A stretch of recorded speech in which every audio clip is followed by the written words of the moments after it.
Welcome back to the channel, everybody. I am Brian Lee Durfee, author of The Forgetting Moon and The Blackest Heart, both books published by Simon & Schuster's Saga Press. Today I'm going to be reviewing Spandau Phoenix, the debut novel by Greg Iles. This book came out in 1993. Back when Greg Iles was only like in his early 30s, maybe 33 years old, I don't know. Now, I read this book back in 1993 when it first came out. It was the book that got me hooked on Greg Iles, and I've bought every Greg Iles book ever since. In fact, if you come over here through my library, you can see my entire Greg Iles collection right there. So I've been a fan. He's one of my favorite writers of all time. Not only that, but I have met the man at a book signing, and he did sign all my books. So I will show off that signed book to me. I'll name drop like a motherfucker. Whenever I meet authors, I get my books signed by them. So that's no secret if you follow this channel. Anyway, so when I read this back in 1993, I thought it was a cool book. But not until rereading it just recently did I realize how brilliant it was. For Greg Iles, as young as he was, to have included all of the obscure World War II intrigue and detail that he put in here. Because, I mean, I don't even know half of what he knows now. And he wrote this at 33, and I'm significantly older than 33 now. And I don't even know half the stuff this guy knows. Let alone did I know it when I was 30 years old. So I was just impressed right there going, damn, this guy, I didn't appreciate it the first time I read it when I was younger, but I certainly appreciate it now that I'm an author and I know how hard it is to interlace all of that detail into a thriller novel and keep the pace going and keep the intrigue going. And this starts off with lots of Nazi-style intrigue and deep, dark mystery. Starts off in 1941 with Rudolf Hess. A lot of double crosses, a lot of disguises, flights from Germany to England in secret.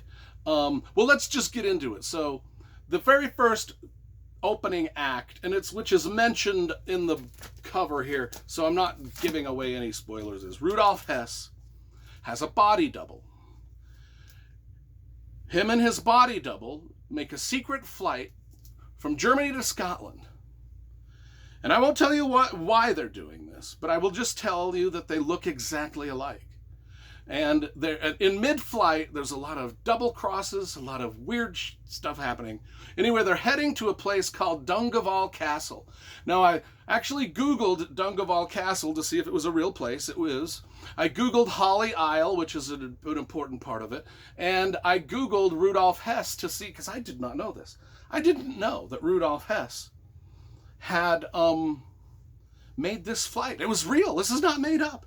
This is real history. Rudolf Hess actually made this flight from Germany to England, and he was captured once he reached Scotland, and he was a war prisoner the entire duration of World War II. And after World War II, he was put in Spandau prison in Berlin, Germany. And that's where he went to trial. He was convicted of Nazi war crimes, blah, blah, blah. He spent the rest of his life in Spandau prison until he supposedly hung himself in 1987, right before Spandau prison was sort of demolished. That's the setup for this. What Greg Iles does is he takes that story and adds the body double. So now we don't know if the reader was that person that was captured by the Scottish and the English the real Rudolf Hess. Where is the real Rudolf Hess?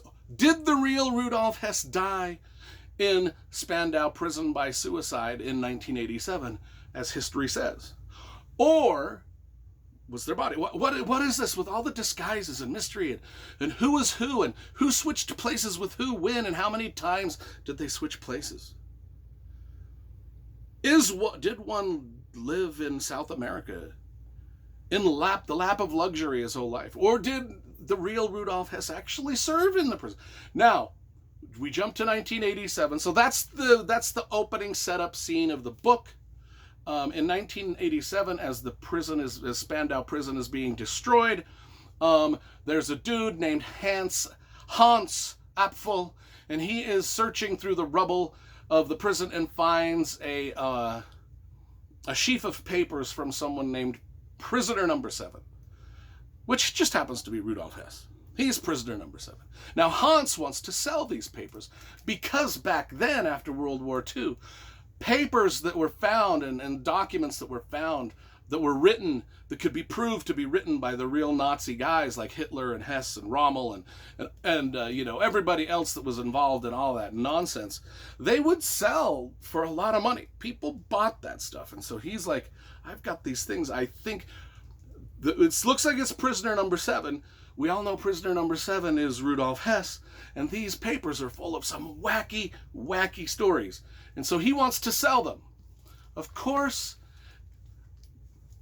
not only were there papers that could be sold, but there were a lot of forgeries back then too. So everyone was skeptical that 90% of the stuff that was coming to light was forgeries, and that it wasn't real. So now we've got to decide if these papers are real. Because if they are, then oh my God, the top will be blown off and the whole world will end. And that's what thrillers are about.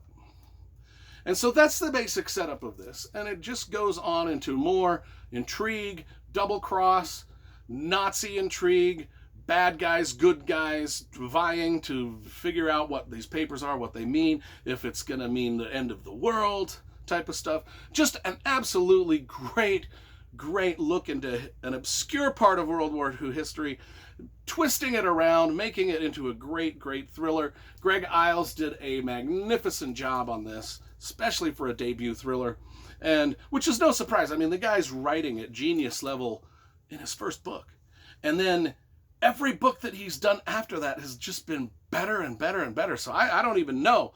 I'm just blown away.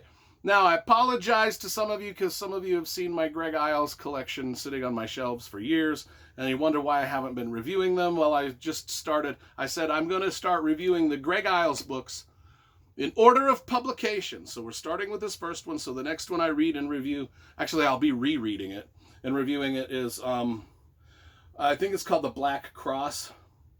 By the way, The Black Cross, if you go and look on Greg Iles' website, he says the second book he wrote, Black Cross, is the best book he ever wrote. So I'm excited to read that to see if I think I'm sure I'll love it. I mean, I remember reading it 30 years ago and loving it.